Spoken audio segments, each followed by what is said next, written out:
மக்களுக்கு வணக்கம். முதல்ல அந்த கண்ணாடியை கட்டுறான் பரவாயில்லை.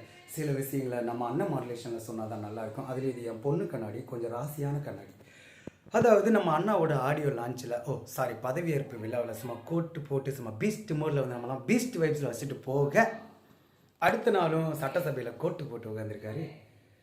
என்னடா நம்மளுடைய அடையாளம் வேஷ்டி சட்டை தானே, அது மேலே இந்த கோட்டு என்னடா உட்காந்துட்டு பார்க்குறதுக்கு கார்ப்பரேட் அரசியல் மாதிரி தெரியுதே அப்படின்னு எனக்கு ஒரு டவுட்டு கிரியேட் ஆக, ஏன்னா மெர்சல் படத்தில் சும்மா மெர்சலான ஒரு சீனில் சும்மா ஏர்போர்ட்டில் அந்த வேஸ்டியை ஜம்ப் பண்ணி கட்டிட்டு அந்த ஆப்ரேஷன் சக்ஸஸ் பண்ணிட்டு காட்ஸி கிட்ட வந்து சொல்லுவார் பாருங்க, don't judge the book by its cover. இது தமிழ்நாட்டின் அடையாளம். படத்தில் மட்டும்தான். சரி, இது ஒரு பக்கம் இருக்க, நம்ம ஐயா எடப்பாடி பழனிசாமி அவர்கள் வயசில் ரொம்ப கம்மியானவர், நம்ம அண்ணா வயசில் ரொம்ப அதிகமானவர், அவருடைய சகாக்களும் வயசில் ரொம்ப அதிகமானவங்க, எக்ஸ்பீரியன்ஸ் ஆனவங்க.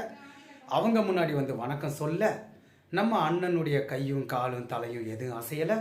அதே மாதிரி சகாக்களினுடைய கையும் காலும் எதுவும் அசையலை.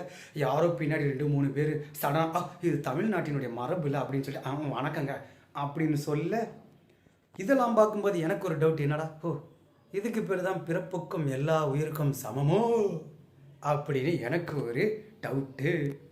உங்களுக்கு எப்படிங்க டவுட்டு வந்துருச்சா?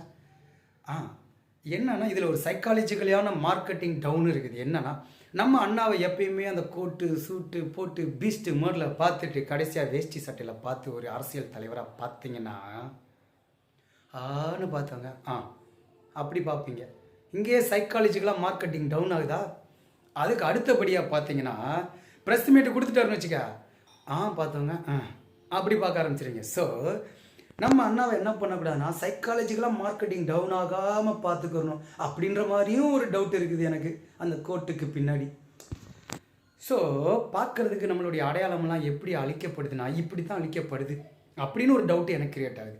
நம்ம யாரோ ஒருத்தவங்க மேலே போதையில் இருக்க தமிழ்த்தாய் வாழ்த்து 3ஆவதாக போனால் என்ன, இந்த வேஷ்டி சட்டைக்கு பதிலாக கோட்டு வந்தால் என்ன, இப்படி ஒவ்வொன்றா வந்துட்டு வரும்போது என்னன்னு சொல்லி யாரோ ஒருத்தவருக்காக நம்மளுடைய தமிழ்நாடை வந்து கூறு போட்டு பிரிக்கும்போது கூட நம்ம என்ன பண்ண போகிறோம்னா, கூறு போட்டு பிரித்தா என்ன அப்படின்னு தான் சொல்லிட்டு போவோம்.